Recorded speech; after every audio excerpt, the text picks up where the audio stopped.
Para mim é de fato uma honra muito grande estar aqui com vocês, estar falando nesta casa, que é uma casa de profetas, uma casa que tem profetizado a palavra do Senhor, a genuína palavra do Senhor durante já 22 anos, e isso se torna uma responsabilidade muito grande para mim também, estar junto com as pessoas, com aqueles que têm honrado o nome do Senhor, honrado o nome do Eterno, trazendo a mensagem genuína dele a cada um de nós. E nesse Shabat, nós vamos tratar exatamente do tema que nós temos nesta manhã, que é Toldot, gerações, e esse tema nós o colocamos como a bênção de Isaac e as duas nações. Muito me chamou a atenção a fala de Rebeca, quando ela diz, vai procurar saber o que estava acontecendo com a sua gravidez, e como médico a gente tem, de fato, olha muito a questão do paciente, e é exatamente aquilo que a gente sempre verifica. E Rebeca, se fosse uma paciente, né, evidentemente, ela estaria preocupada com aquilo que estava acontecendo com a sua gravidez. E o que, de fato, Rebeca estaria, se ela estivesse procurando um profissional para que pudesse cuidar da sua saúde, como é que ela estaria reagindo? Mas aí nós vamos perguntar, já que o tema é sobre gerações, quanto tempo dura uma geração? Isso não é tão unânime assim em dizer. Muitas pessoas, Cícero, já em Roma, antigamente, ele dizia que uma geração durava 30 anos, e que essa geração poderia durar 40 anos também, 70 anos, alguns dizem.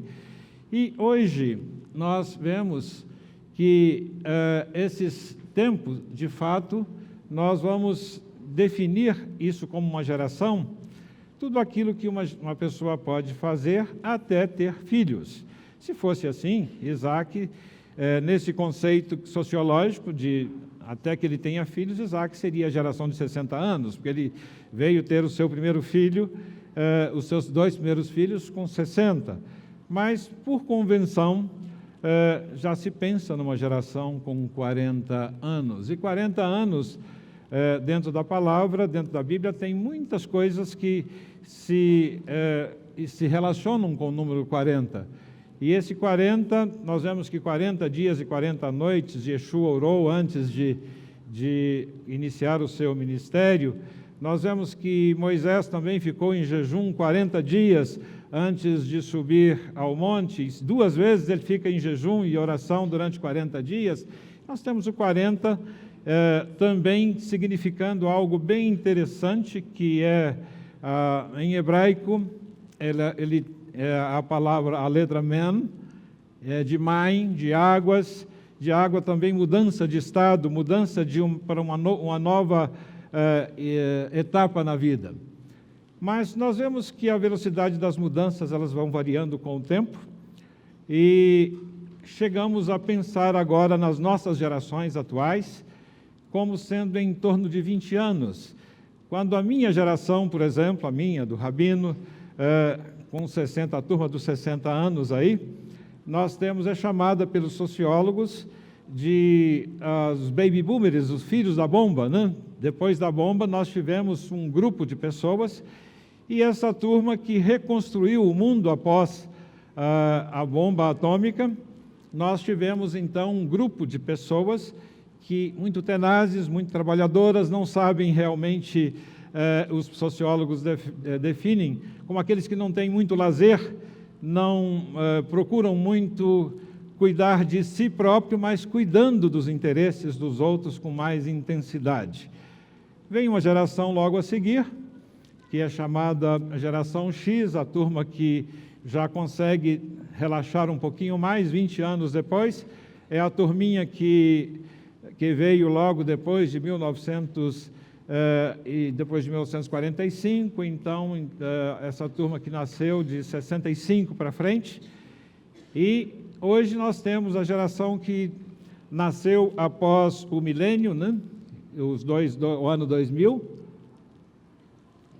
e nós vemos que essas gerações, então, cada uma tem suas características. E hoje a gente nem sabe exatamente o que vai dar a turma que tem muito tempo de tela. A turminha nova, que tem menos de 10 anos aí, que tem um tempo muito grande de telinha, de computador, de celular, e nós vemos que essa vai variando com esse tempo, e essas gerações atuais vão experimentando mudanças muito aceleradas, né? E essa paraxá atual vai abordar, então, a vida do patriarca mais longevo dos três, 180 anos, e quando nós vamos buscar as nossas mensagens aqui, procurando preparar a mensagem, nós vamos procurar o Talmud, procurar algumas coisas bem interessantes daquilo que rabinos já disseram anteriormente a respeito dos vários temas, e é interessante que nós vemos que temos aqui, na nossa casa, já temos uma tradição rabínica, podemos dizer assim, 21 anos, e já temos muitas mensagens abençoadoras que nós poderíamos buscar nessas mensagens. E que essas mensagens gravadas, nós poderíamos dizer que em 2013 o rabino Mateus teve a felicidade de tratar de um tema de que todas as escolhas vão voltar para nós e sejam elas boas ou ruins. E então, desta forma, essas escolhas que Deus deu para Esaú e Jacó, ele aborda o tema da predestinação e livre-arbítrio, e o Eterno, conhecendo as nossas escolhas, e as põe diante de nós a bênção e a maldição, mas nos encoraja a encaminharmos para o caminho da bênção. Então, se você tiver a oportunidade, pode consultar, porque essa é uma tradição rabínica da nossa casa que vale a pena. E em 2014, o rabino Marcelo vai tratar com o tema Poços da Alma, faz uma analogia dos poços cavados por Jacó, e os poços da alma, falando de Ezequiel, os problemas, a alma, a inclinação má, de Sitna, ódio, nível emocional da alma, nós devemos buscar amor, temor e compaixão, e o Rehovot, o Reshovot, dos espaços largos, o nível intelectual da alma, sabedoria, compreensão e conhecimento. E isso nós vamos buscar exatamente sabendo que cada uma a nossa alma tem níveis diferentes em que nós podemos buscar dentro de nós, e se nós quisermos ficar no problema, nós nunca vamos chegar nos espaços largos da nossa vida. Ministração também abençoadora, que vale a pena conferir novamente. Nossas mensagens gravadas aí, o rabino Marcelo adota o tema da espiritualidade e religiosidade, e ele faz analogia com os poços cavados por Jacó também, mas a nível do espírito, que os problemas são entulhos que vão desde o nível superficial até o nível mais profundo. Então a alma vai sendo um nível um pouquinho mais profundo. Nós precisamos restaurar a nossa alma, restaurar nossas emoções, e as águas vivas do Espírito, que nós precisamos de revelações, de estarmos livres das tradições e tendo o Espírito renovado diante do Senhor.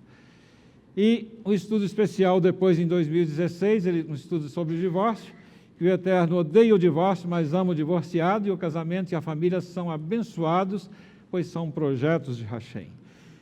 Então, nós vemos aí ainda mais, o rabino Mateus, em duas oportunidades, ele traça mensagens semelhantes, mas que a mensagem traz muitas informações para a nossa vida, traz muitas bênçãos para a nossa vida, que é a analogia dos 3 poços e a restauração. Os poços da nossa fé foram entulhados por ensinos antissemíticos, e esses entulhos necessitam ser retirados. A busca da verdade e o retorno ao ensino apostólico vão nos conduzir à restauração. E aí eu queria só pensar um pouquinho de como é que nós estudamos a Bíblia no ambiente judaico. Será que é igualzinho em todos os lugares? O ambiente judaico nós vamos buscando fazer uma exegese da palavra, buscando os níveis também de de como a gente busca em um texto, se nós fôssemos estudar, e temos uma matéria no CATES, que eu incentivo também aqueles que não fizeram o CATES possam fazer, para que possam aprender esses 4 níveis que nós chamamos simplesmente de pardês. E pardês, que é um nível pshat, simplista, análise rudimentar do texto, é como se fôssemos daquelas pessoas que têm costume de dar um voo rasante em cima de um texto e muitas vezes já saem se achando teólogos profundos a respeito do texto. Mas o texto diz não matarás, é não matarás mesmo que ele está dizendo ali, mas ele pode dizer muito mais outras coisas além de não matarás. E Yeshua coloca esse texto e aprofunda um pouco mais. Ouviste o que foi dito aos antigos, não matarás, eu, porém, vos digo que qualquer que se encolerizar, ele já matou seu irmão no coração. Ouviste o que foi dito aos antigos, não adulterarás, mas eu, porém, vos digo que qualquer que olhar com intenção impura no seu coração, então ele aprofunda muito mais esse texto. Ele sai de um nível simplista para um nível que ele vai mais além, tipológico, que ensina uma exposição ampliada do ensino real. Então, nós precisamos de verificar também, quando nós pegamos um texto e olhamos o contexto dele, olhamos textos paralelos, o Rabino Marcelo faz isso com muita propriedade aqui, principalmente quando ele analisa os níveis de liderança, em que ele consegue achar os 3 características no livro de Êxodo, mas no livro de Deuteronômio ele acha mais 4 e completa o texto, e na verdade um texto analisado dentro de um contexto, ele vai fazer bênçãos para nós. E um texto analisado fora do contexto, ele vai servir para pretexto.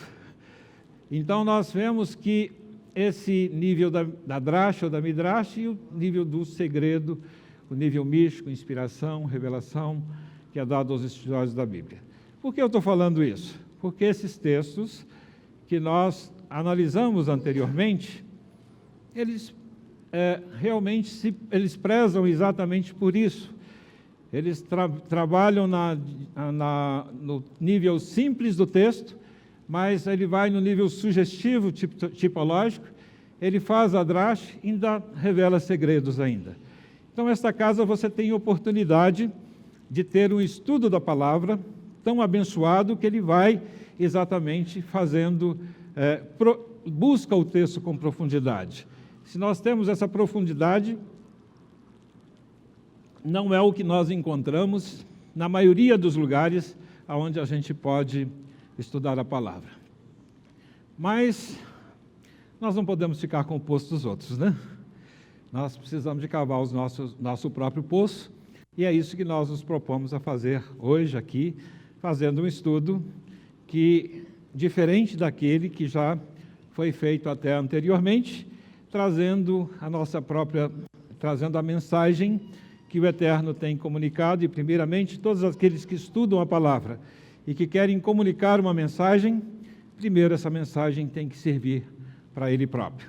E eu fui muito abençoado estudando o texto de hoje.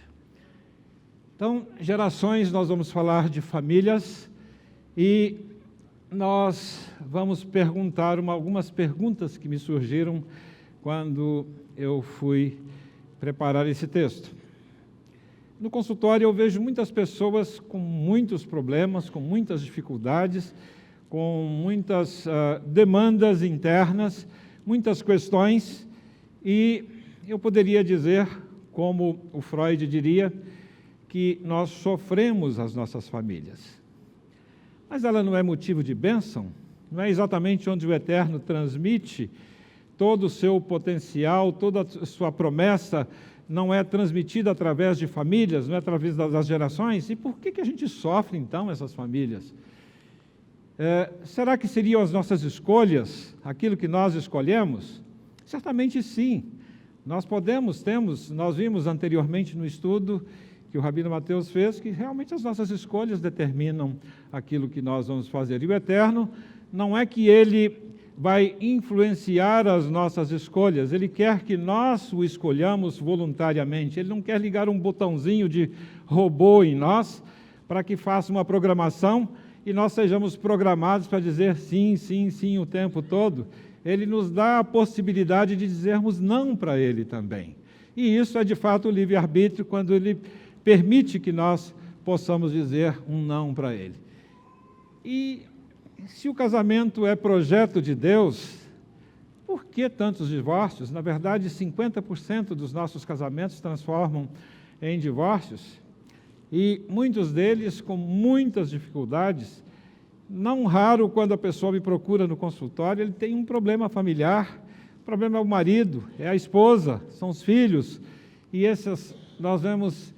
verificamos que os nossos relacionamentos são relacionamentos doentes, relacionamentos doentios. E o que de fato faz com que esses relacionamentos nossos sejam tão doentes, que nós soframos tanto com os problemas que nós estamos vivenciando diante das pessoas? E pais, mães, filhos em guerra, a gente percebe tanta dificuldade, morte de pai por filho, de pai matando filho. E então, a sociedade nossa, com muita desigualdade, muitos problemas que nós verificamos nessa sociedade, e o que está acontecendo nisso? E aí, nós vamos pensando uma coisa que, conforme a solução que nós apresentamos, evidentemente, nós poderemos criar uma revolta. E tem gente revoltada, o indivíduo veste uma calça rasgada por aí afora, sai por aí com a bolsa, sai para o mundo afora, vou sair de casa, mas ele não sai dele mesmo, não consegue sair dele mesmo. São rebeldes, muitas pessoas vão buscar o hedonismo, que é o prazer, através das drogas, através do sexo, através de muitas coisas que ele acredita que estaria a felicidade dele ali, mas não está nessas coisas.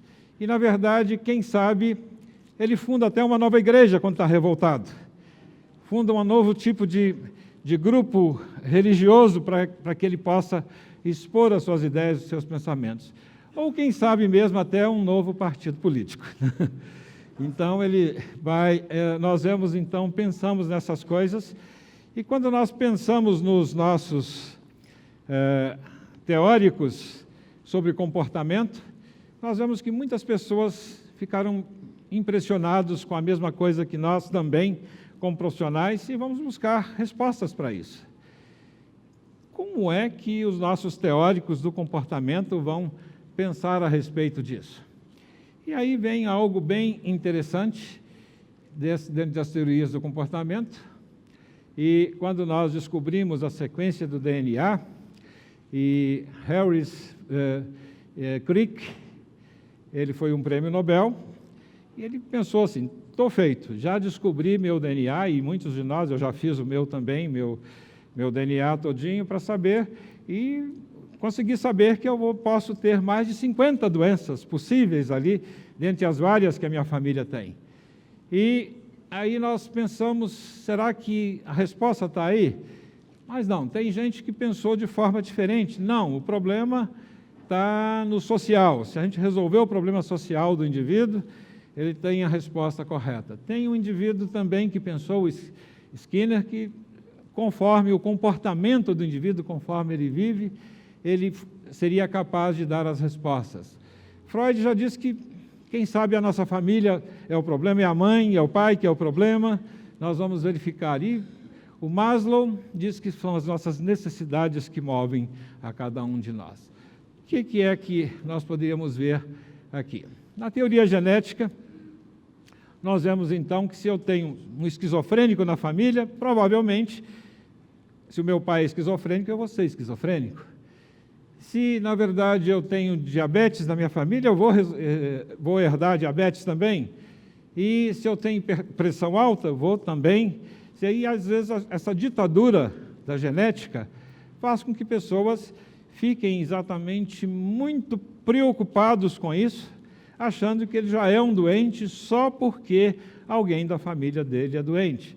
Se o indivíduo é meio doido, o pai é meio doido lá na família, é alcoólatra, ele acha que também ele vai ser doido igualzinho àquele indivíduo. Mas será que esse é um determinismo genético, determina o comportamento das pessoas? A gente vê que isso não deu resposta, não foi a resposta de tudo.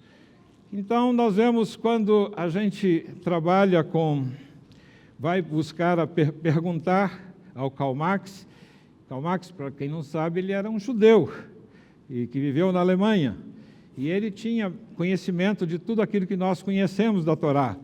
E ele, então, pensou que o comportamento das pessoas, se o indivíduo nasce numa favela, por exemplo, coitado, cheio de esgoto lá ao lado da sua casa, sem nenhuma oportunidade, vai determinar um comportamento ruim dessa pessoa. E que se eu melhorar as condições de vida desse indivíduo, e que para isso, como eu melhoro as condições de vida dessa pessoa? Eu vou ensiná-lo que a família burguesa é ruim, então eu tenho que acabar com essa família burguesa. Eu vou ensinar que a religião é o ópio para esse indivíduo, que ele não faz enxergar que esse indivíduo não pode simplesmente pensar que Deus é a causa de tudo, que Deus é quem vai fazer com que ele possa melhorar a sua vida ou piorar a sua vida, mas se ele lutar de classe, se ele tomar o poder, se o pobre tomar o poder, ele pode realmente melhorar a sua vida e ser igual e melhorar. Então, o proletário, o operário é que tem que estar no poder, mas destruindo todos os valores conservadores que nós temos até então. Mas será que ele tinha alguma razão? Sim, alguma razão ele tem, porque é claro que se o indivíduo tem uma condição social muito ruim, ele tem dificuldade de pensar, se ele nunca foi educado por nada, ele não tem como nem sair daquela pobreza que ele tem. Mas é só isso que vai resolver o problema dele? A gente percebe que não.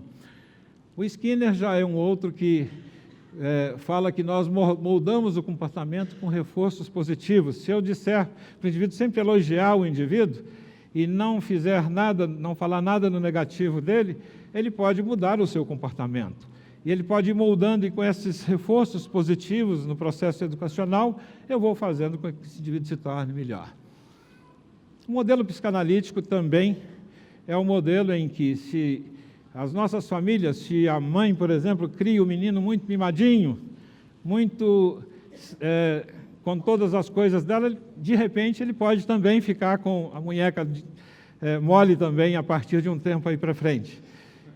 Mas será que é isso mesmo? Se ele tem um pai que é alcoólatra, um pai que ele vai fazer com que ele chegue sempre gritando em casa e a mãe sempre muito concordada com tudo, ele pode fazer um modelo do anti-pai, de não querer realmente ser daquela forma. E se o indivíduo também tem um pai muito forte ali, com palavras muito agressivo, ele pode ser até nas escolhas da moça também, para escolher o seu parceiro, seu marido, ela vai escolher dessa forma. Mas será que esse modelo também resolveu e respondeu a nossa questão?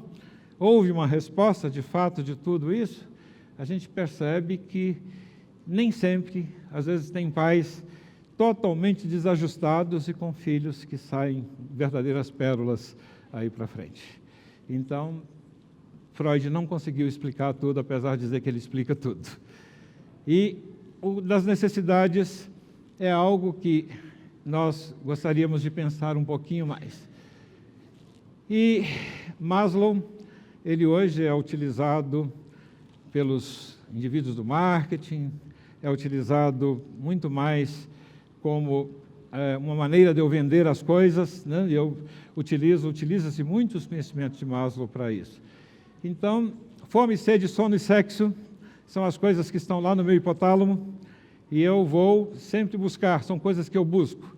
Então, você vê as propagandas, por exemplo, sempre são focadas, não tem nada a ver, coloca uma mulher bonita lá para fazer uma propaganda de um carro. O que ele está tentando evocar nisso? Uma necessidade que o indivíduo tem lá no seu hipotálamo, que ele tem essa necessidade, ele vai colocar aí dentro. A fome, a sede, o sono, os refrigerantes vão colocar, dizer que ele vai matar a sua fome, vai matar a sua sede.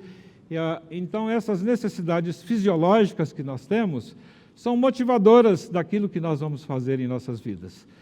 Mas ele acha que também nós temos uma necessidade de ser úteis, de ser valorizados, de conservar a minha identidade, o meu trabalho, meu dinheiro, eu vou então fazer um seguro de saúde, eu preciso de limites, de leis, preciso de polícia, e essas necessidades de estima que eu tenho, então, elas vão moldar o meu comportamento em outro nível, num nível um pouquinho mais elevado acima da base. Então, essa necessidade de trabalho, tem alguns que, da geração mais antiga, da geração dos baby boomers, isso para ele era tranquilo. Era isso que ele sabia fazer, não sabia fazer mais nada, mas então, alguns que usam muito bem o Salmo 127, usam muito bem aquilo que Salomão falou ali, que aos seus amados ele dá enquanto dormem. Mas ele esquece que antes disso, no versículo 1, ele diz que se o Senhor não edificar a casa, em vão trabalha os que edificam. Inútil vos será levantar de madrugada, repousar tarde. Mas se o Senhor não abençoar, é para se levantar cedo mesmo, ir à luta, repousar tarde mesmo, mas com a bênção de Deus e a bênção do Eterno você vai ser abençoado. Então essas necessidades que nós temos sociais, subindo na pirâmide um pouquinho mais, ele diz que nós precisamos de ser amar e sentir amados, compreendidos, estimados pelos outros, fazer parte de um grupo, ter estado social, ter uma família, amigos, se sentir desejado. Então, nós vemos que o salmista nos fala que até o solitário ele faz viver em família. Então, mesmo com todas as dificuldades, isso é uma necessidade que o próprio cientista reconhece que nós temos. E é necessidade das básicas na pirâmide, já no terceiro nível aí. E será que eu preciso de ter alguma coisa? Preciso de ter um automóvel, preciso de ter uma propriedade, preciso sentir segurança, preciso de uma casa? E aí, na verdade, nós vemos aquele ditado, quem casa, quer casa. E nós vemos que sentimos uma necessidade de ter alguma coisa, de ter, não para ter simplesmente porque ela vai, então, fazer com que nós nos sentimos seguros com aquelas propriedades, ter confiança, de ser admirado.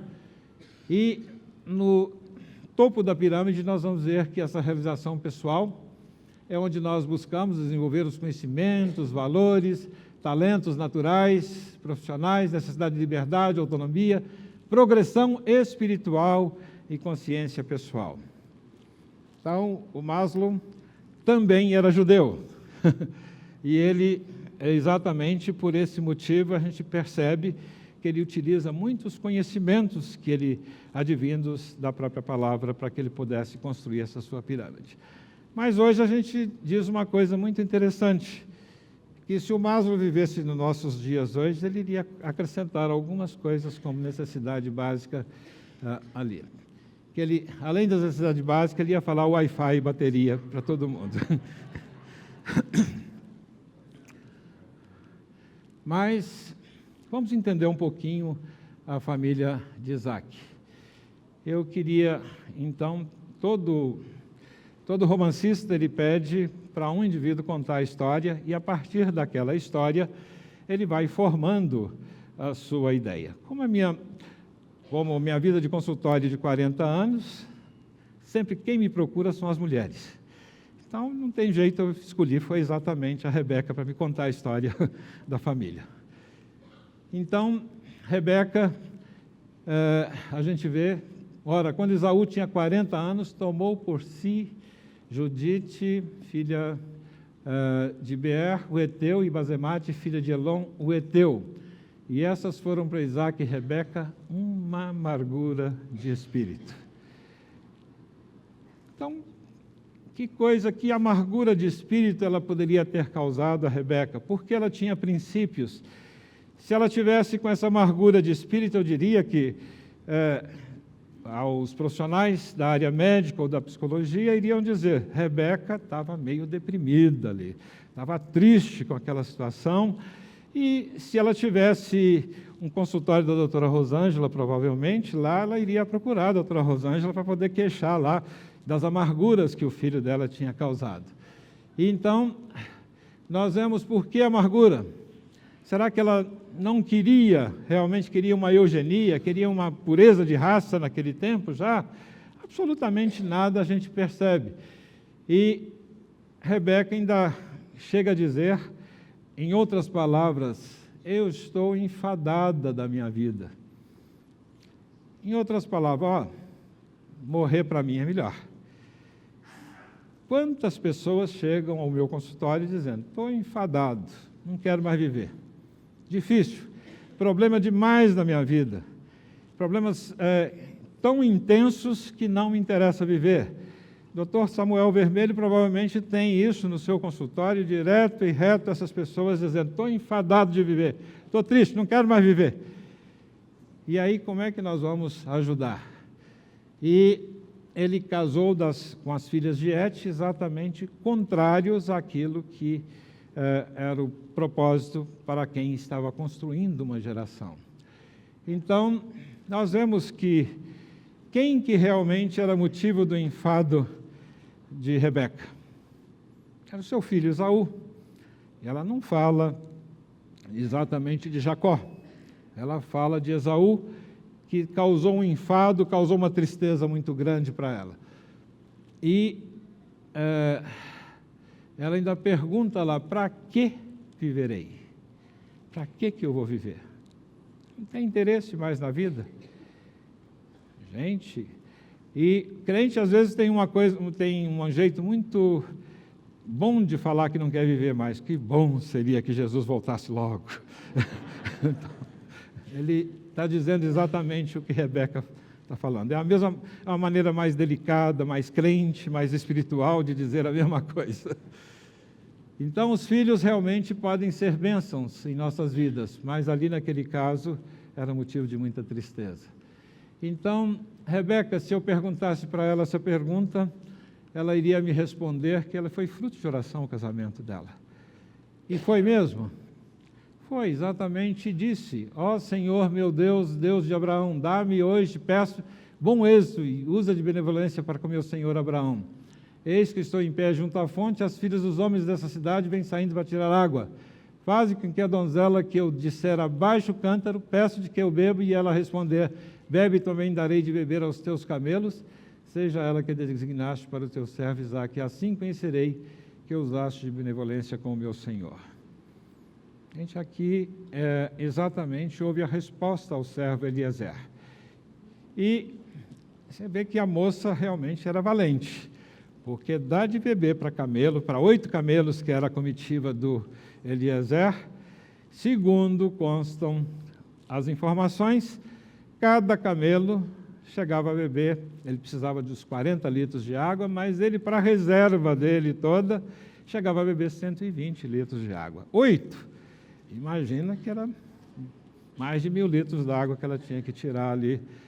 E no baldinho, puxando uma cordinha, e ela fez isso. Não era coisa de 5 minutos, 10 minutos, não. Então, se essa moça fez isso mesmo, ela podia ser só a resposta de oração mesmo. Então, nós vemos que se desejamos a bênção, a vontade do Eterno tem que vir em primeiro lugar. E muitas vezes pessoas apressadas querem as respostas do Eterno e não querem, de fato, buscá-lo e não querem saber se ele, de fato, já deu a resposta. Já se adiantam e depois fazem aquela oração dizendo, Senhor, abençoa as obras das minhas mãos. Mas já fez tudo errado, já fez tudo de uma forma que não poderia fazer, depois que já se complicou na vida, já escolheu a mulher errada, já escolheu o homem errado, já escolheu tudo errado na vida, e depois pede que Deus abençoe as obras das suas mãos. Aí não tem como, e se eu desejo a bênção, eu preciso de primeiro consultar a bênção do Eterno. Então, aí nós vemos que Rebeca, será que ela tinha intimidade com Jacó, com Isaque antes do seu casamento? Então, nós vemos que nem conhecia. Casamento por correspondência, né? Por enviado. Né? Isso é algo que é impensável nos dias de hoje. A gente tem que conhecer, e conhece tanto, e depois experimenta e depois joga fora antes de casar. Né? Então, nós vemos que Abraão quis que o servo prometesse a ele, buscar uma pessoa da mesma parentela. E nós sabemos que numa pesquisa de algum tempo atrás, foi publicada num jornalzinho do Sunday Times, é um jornalzinho desses jornaizinhos de tabloides, mas é algo interessante ele dizendo que o que mantém um casamento, os 3 primeiros itens que mantêm um casamento, são exatamente você casar com a pessoa que é do seu ambiente social, que tenham costumes parecidos com o seu, que tenham a mesma religião que você tem, e que você possa, então, partilhar e fazer projetos juntos. As 3 primeiras coisas que ele diz. E se eu for buscar aqui o que Abraão estava querendo, quando pediu para o Eliezer buscar uma esposa para ele queria mesmos costumes, mesmos valores, mesmo nível social, não tinha intimidade nenhuma. E então exatamente a minha parentela, ele está dizendo, vá a pessoas que tenham os mesmos níveis sociais, os mesmos costumes, o mesmo Deus, se possível, apesar de a turma de Padan não ser tão boa assim na busca da Torá. Então, a vida espiritual do futuro marido, será que ela conhecia alguma coisa do futuro marido? Nós vemos aqui que Isaac era piedoso, homem de oração. Logo quando ela chegou, para poder conhecê-lo, de onde é que ele estava vindo? Ele estava vindo do caminho de Beer-Lahai, pois habitava na terra do Negueb. Saíram Isaac do campo à tarde para meditar, e levantando os olhos, viu e eis que vinham os camelos. E ele saíra ao campo para meditar toda a tarde.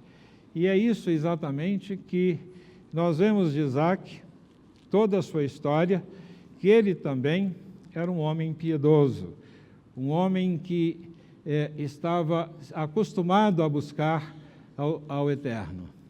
E, nesse sentido, nós vemos que Rebeca, aí se eu for perguntar aí, como é que ela formou a família dela? Ela iria responder que também era estéril, igualzinho sua sogra, né? E orou 20 anos para que pudesse ter um filho. Orar 20 anos para ter um filho é desejar filho demais, né? Aqui hoje, se alguém estiver orando por um filho 20 anos, a gente já fala assim, adota um logo, gente, para com isso, deixa de bobagem, faz uma adoção. E, segundo a tradição rabínica, eles iam ao Monte Moriá para fazer essas orações. E o que tem a ver esse Monte Moriá, esse monte, para que pudessem eles estarem tão interessados a ter que sair da sua casa e ir para o Monte Moriá fazer oração? Então, nós vemos que se eu quero sucesso para a minha família e para os meus filhos, eu como pai, eu devo orar por eles antes mesmo que eles cheguem até nós. E eu vou abençoá-los dessa forma, mesmo antes do nascimento, eu preciso estar abençoando a minha geração. E por que o Monte Moriá? Qual o significado desse Monte Moriá? Nós já tivemos alguns estudos aqui nessa casa a respeito do Ramakom, do lugar, mas os rabinos dizem que esse lugar, ele tem algumas afirmações que a terra que o Eterno formou, o homem foi tirado de lá desse Monte Moriá. E esse Monte Moriá, Isaac também foi oferecido em holocausto ali naquele Monte Moriá, assim como Mashiach iria ser oferecido em holocausto também no Ramakom, também estudos feitos nessa casa mostrando a respeito disso. E Rebeca então tinha conhecimento de que o esposo dela era um justo, alguém que buscava exatamente a presença do Eterno. E nós sabemos que conhecer com quem nós estamos, e a mulher que sabe com quem ele está e com quem ela anda, ela edifica a sua própria casa. E nós sabemos que exatamente essa mulher que edifica a sua própria casa é aquela que vai ser o esteio da sua casa, aquela que nós vemos em Provérbios descrita como a mulher virtuosa. Então, a gravidez de Rebeca, ela vai dizer que foi muito difícil, que era a gravidez de gêmeos. Os filhos lutavam no ventre dela, por que estou assim? E foi consultar o Senhor. consultaram o Senhor ali quem eram provavelmente os rabinos, né? Os ensinadores de Rebeca naquela época. A tradição também rabínica diz que o Shem, provavelmente o filho de Noé, e o próprio Abraão, realmente eram as pessoas. E provavelmente ela respondeu às suas angústias. E quando eu tenho muitas angústias, se eu vou procurar realmente alguma solução para as minhas angústias, eu devo procurar colocar no trono do Eterno, colocar diante do Senhor, para que Ele possa responder às minhas dúvidas, responder às minhas angústias, responder tudo aquilo que eu tenho de angústias na minha vida. E qual foi a resposta que ela foi consultar a Deus? Se ela respondeu provavelmente de Shem ou mesmo de Abraão. Deus responde através de alguém, né? Nós perguntamos, eu mesmo pergunto várias vezes a Deus algumas respostas e Deus sempre manda alguém me falar a respeito disso. Nós não vemos assim, de fato, falar face a face, o falar de Deus face a face, muitas vezes nós vemos falando com Moisés, vemos falando com algumas outras pessoas, mas a resposta que o Senhor deu: 2 nações há no seu ventre, 2 povos se dividirão nas suas entranhas, povo será mais forte do que o outro, e o mais velho servirá ao mais moço. Isso é um oráculo, né? Algo que estava ali sendo falado para ela, que aquela gravidez dela era tão tumultuada assim, porque já tinha briga, tinha confusão, tinha conflito, era uma família já brigando, filho brigando dentro da barriga da mãe. Então, 2 nações, aí nós vemos que nações realmente? A geração de Israel, do Mashiach, e Esaú, Edom e Roma. Vamos lá. Isso é um raciocínio que nós vamos montando para a gente entender onde nós queremos chegar com isso aí. Preste atenção nisso. E como eram os filhos? Esaú, primogênito, peludo, vermelho, cresceu forte, impetuoso, explorador, valente, tornou-se perito, caçador. Eu poderia dizer que ele representa a força do homem sem Deus, a força do homem que quer realmente fazer tudo por si próprio. E depois ele vai buscar a bênção de Deus, depois que ele já fez tudo. Foi isso que aconteceu e não recebeu. Então, isso é da tradição rabínica também, de que certa vez ele trouxe roupas formosas para casa, que haviam pertencido a Nimrod, segundo a tradição, as roupas que Hashem tinha feito para Adão. E para tê-las ele matou os seus 2 guardas, o guarda de Nimrod e também o rei. Então, ele, na verdade, conseguia tudo o que queria, mesmo que tivesse de transgredir as leis. Então, dessa forma, ele procurava agradar o pai quando ele trazia caças, mostrava interesse pela Torá, que a Torá já existia também nessa época, não era só escrita depois de Moisés, mas ele não a observava. Ele honrava só com os lábios. E há uma queixa do Eterno contra nós: esse povo honra-me com os lábios, mas o seu coração está longe de mim. E se nós assim o fazemos, nós desonramos o Eterno. Nós não recebemos as bênçãos do Eterno em nossas vidas por honrar apenas com os lábios. Não adianta somente conhecimento da palavra, ela precisa se tornar prática constante em nossas vidas. Ele não era um justo.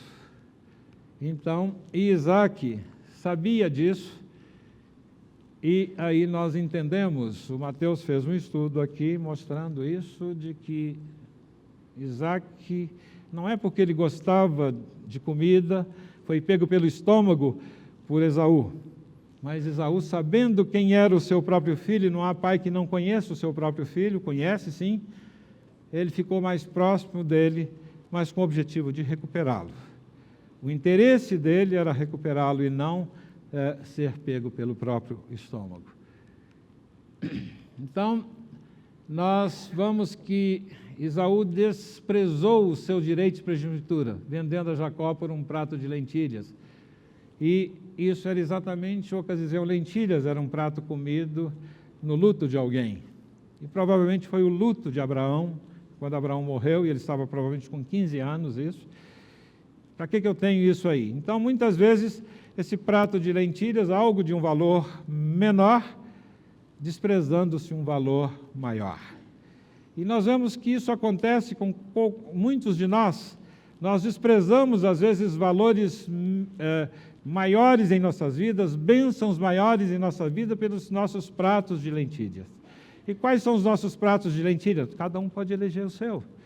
Muitas vezes nós temos coisas que não são do interesse do Eterno em nossas vidas e elas ocupam tempo em nossa vida. E o Yeshua já nos diz que onde está o nosso tesouro, aí está o nosso coração. Com aquilo que nós gastamos tempo, é exatamente aquilo que nós colocamos, o nosso tesouro está ali.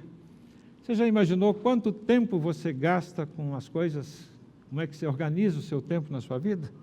Como é que você tem organizado o seu dia a dia? Você gasta com trabalho? Você gasta com trabalho de casa? Você gasta com os seus relacionamentos? Você gasta no Facebook? Você gasta na rede social? Quanto tempo a gente gasta com isso? E quanto tempo eu gasto com o estudo da palavra? Com a oração, com a contrição? Então, nós vemos que ele então não recebe a bênção de Isaac. Ele promete então matar o irmão. E desobedeceu aos pais, casando com as hetéias.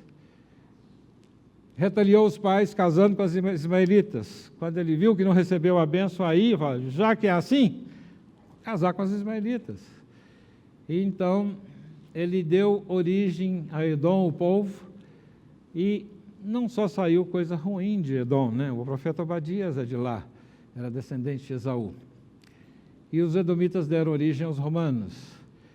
E de Roma vem Tibério César, o imperador romano, do qual Pôncio Pilatos estava subordinado, e Herodes era edomita também.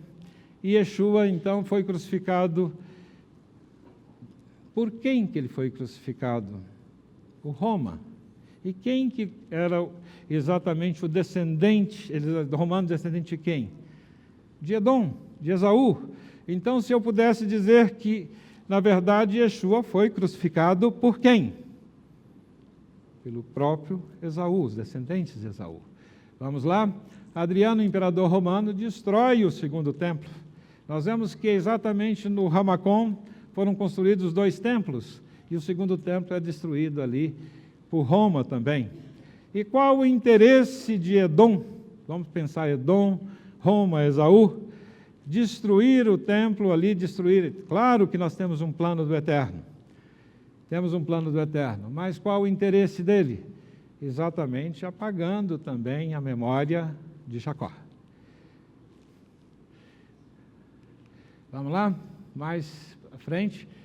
E os filhos aí, Jacó, o segundo filho, liso, sem pelos, caseiro, nasceu agarrado ao calcanhar de do Esaú. Será que ele é enganador mesmo? E nós vemos que estudava a Torá, ele é obediente aos pais, provavelmente estudou a Torá com Shem, filho de Noa, ele esforça para cumprir os ensinamentos da Torá até o fim da sua vida, é enviado à casa do tio Labão para se afastar dos conflitos familiares, são características todas de Jacó, mas não se casa com as cananitas exatamente porque ele obedece aos seus pais.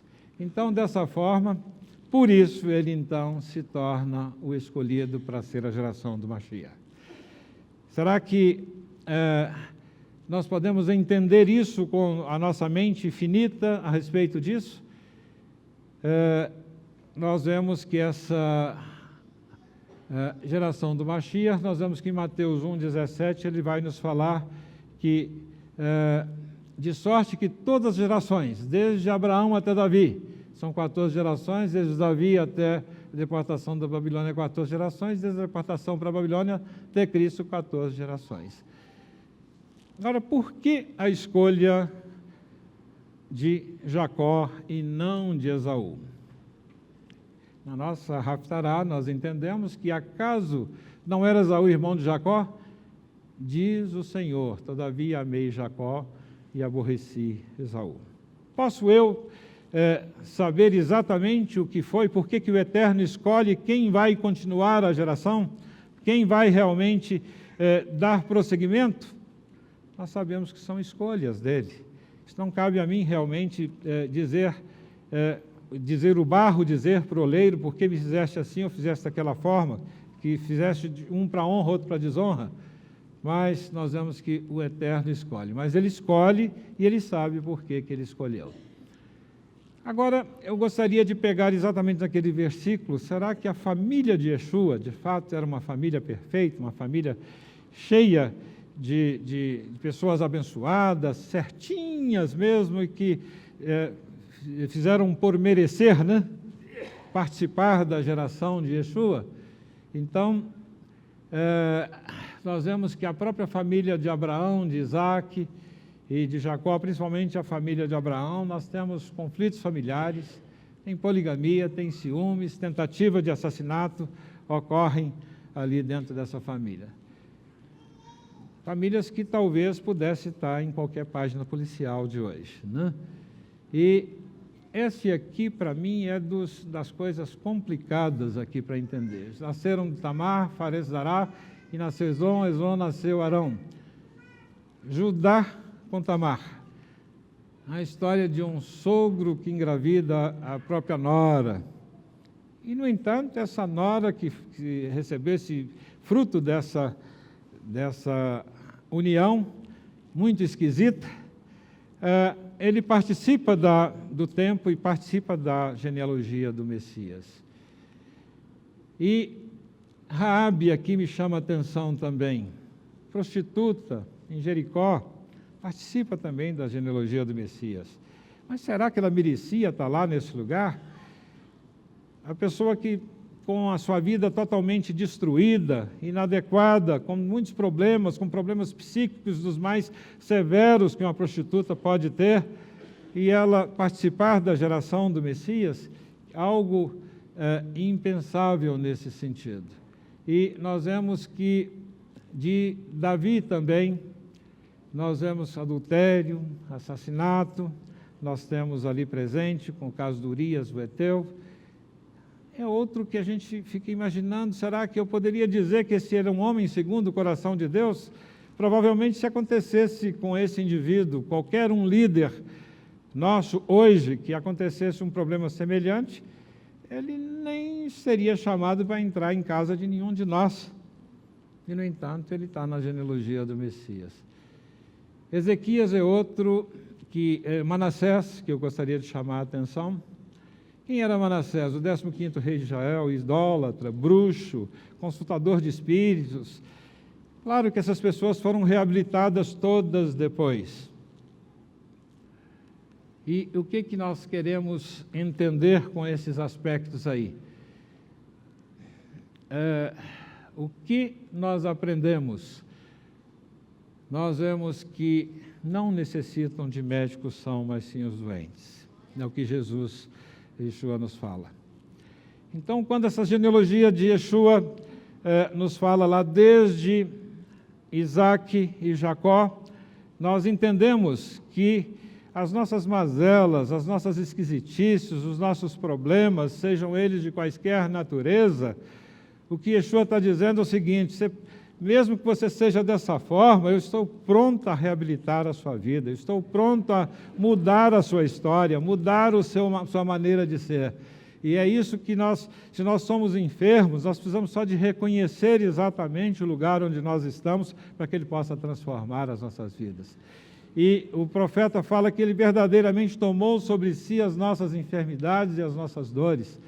E é exatamente isso que acontece com todos os nossos problemas, que sejam eles herdados, sejam eles das nossas famílias, sejam eles da nossa condição social, sejam eles problemas que nós estejamos vivenciando em nossas vidas, nós sabemos que em Yeshua nós podemos ser transformados. E Ele está à porta e bate de nossas vidas. Nós sabemos que muitas vezes os problemas, as dificuldades que nós enfrentamos, não são nada mais, nada menos que batidas fortes em portas de nossas vidas, para que nós possamos entender que Ele quer nos tirar daquele ponto onde nós nos encontramos. Ele não quer que nós estejamos ali parados naquele mesmo ponto, sofrendo os nossos problemas, sofrendo as nossas dificuldades, as nossas mazelas, sozinhos. e Ele quer abrir a porta e cear com Ele e Ele conosco. E assim, Ele quer ainda fazer uma coisa melhor ainda, que é fazer com que nós não sejamos mais estrangeiros, forasteiros, concidadãos, membros da família de Deus. Ele está nos convidando, então, se a nossa família tem problemas, tem dificuldades, tem problemas dos mais severos que possamos imaginar, Ele quer que nós saiamos desse lugar. Saiamos exatamente dessa posição que nós nos encontramos. Seja o problema mais difícil que você possa estar se encontrando nesse momento. Mas o que Yeshua quer é que você saia dele. Em Yeshua, nós temos, então, a família perfeita. Eu gostaria de pensar aí quais os principais problemas que foram enfrentados na família de Rebeca. Fome, igualmente Abraão teve fome e foi para o Egito, mas ele não precisou de mudar para o Egito, foi para Gerar. E ali ele habitou. E por medo de ser morto, ele repete o modelo exatamente do seu próprio pai. E tem um indivíduo aí que diz que nós temos uma tendência a repetir modelos, né? Esse indivíduo que estuda comportamento, ele fala que nós repetimos os modelos. E todas as vezes que eu quero soluções diferentes, repetindo os mesmos modelos, eu sou um indivíduo meio doido, meio neurótico, né? Se eu quero chegar a resultados diferentes, eu preciso de pensar de forma diferente. Mas Isaac, ele vai e repete o mesmo modelo do pai.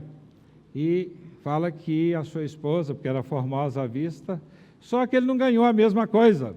Nós tivemos uma paraxá aqui, pregado aqui, que ele não teve mesmo desfecho, a mesma bênção que o seu pai teve. Ele teve a repreensão. Então ele repete o modelo de Abraão. Essa é minha irmã. Mas o que ele faz é exatamente isso, que ele semeou na terra e colheu o cêntuplo, o Senhor abençoou. E é algo tão interessante disso, de transformar a adversidade em bênção, de fome, muda de terra e transforma a adversidade em bênção. E é isso que o Eterno quer fazer em nossas vidas também.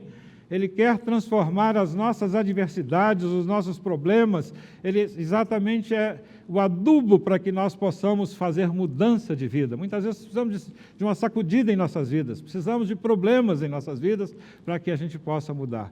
Pessoas que estão com a vida muito calma, muitas vezes, não sabem agradecer e não sabem buscar a bênção do Eterno.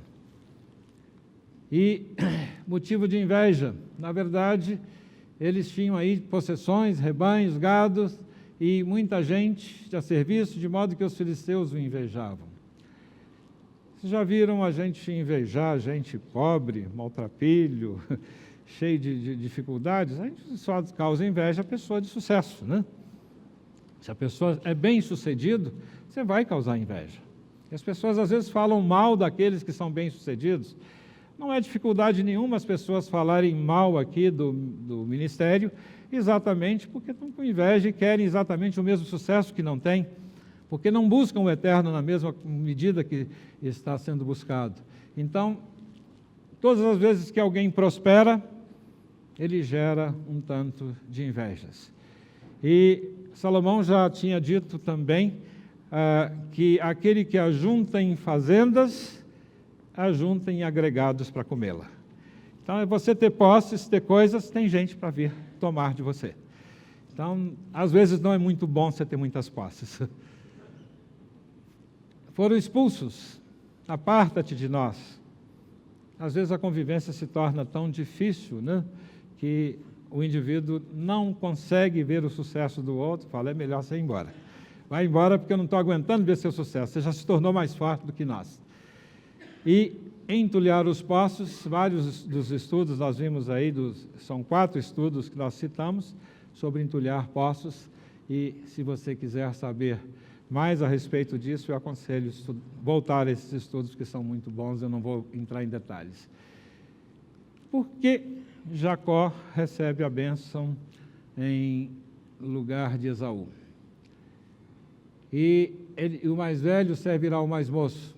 Esaú não poderia ser, de fato, nenhuma geração do Messias, como nós vimos aí. E Rebeca sabia das intenções do coração do seu filho Esaú.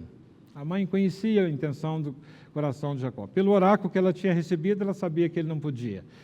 E o marido dela, Isaque, também conhecia as intenções do coração de Esaú e tenta ajudá-lo, mas mesmo assim ele concorda, mesmo sabendo de tudo, não foi enganado coisa nenhuma, segundo o que a gente sabe, ele receber a bênção.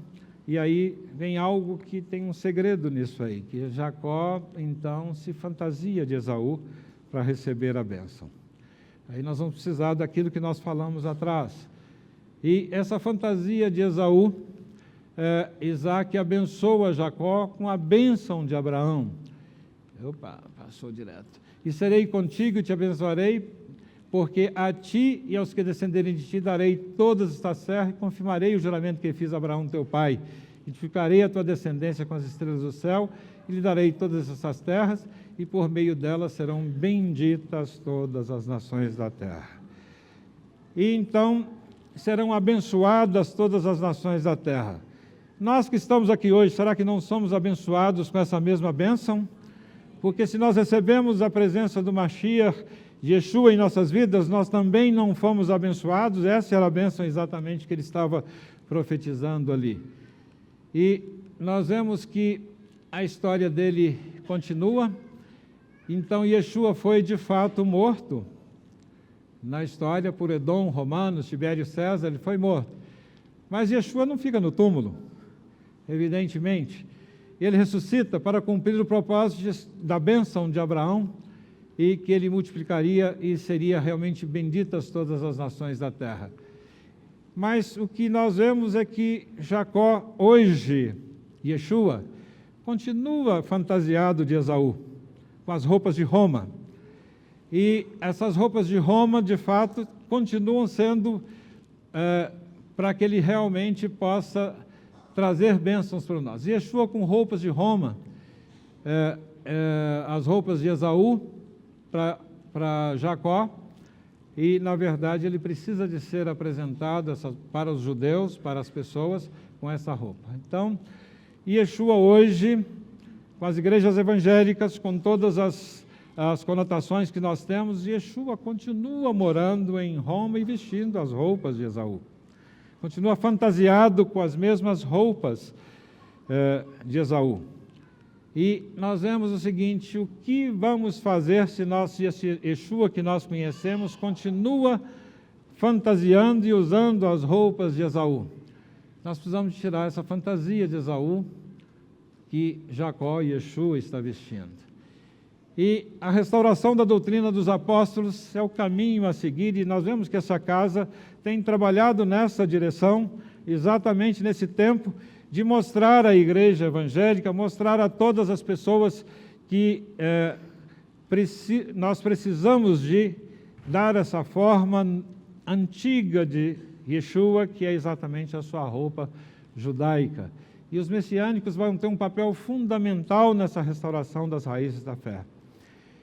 E se o Eterno te revela essas coisas, te revela algo novo em sua vida, algo que está emperrando, de fato, a difusão do Evangelho e da mensagem correta a você, e você é um privilegiado de receber isso, é para você ficar sentado no banco, quieto, que ele está fazendo isso? É para você ficar exatamente sem divulgar essas bênçãos, divulgar isso que você já recebeu? Então, nós vemos que precisamos de buscar as ovelhas perdidas da casa de Israel, e exatamente aqueles que não conhecem esse Yeshua, que rejeitam esse Yeshua vestido com as roupas de Esaú, as roupas de Roma. E Yeshua próprio diz que ele não foi enviado senão as ovelhas perdidas da casa de Israel. Yeshua volta para Jerusalém como judeu, como Jacó, sem fantasia de Roma e de Esaú. E aquele que testifica essas coisas diz que certamente cedo vem, amém, vem Senhor Jesus. Então, como é que nós começamos isso? precisamos de restaurar as nossas famílias. Nós precisamos de restaurar as nossas famílias exatamente de que forma? Nós sabemos que geneticamente não é o problema que nós temos, não é simplesmente as nossas necessidades, não é simplesmente problemas sociais que nós vamos estar restaurando em nossas vidas. Nós precisamos de restaurar exatamente a nossa conexão com as próprias raízes da fé.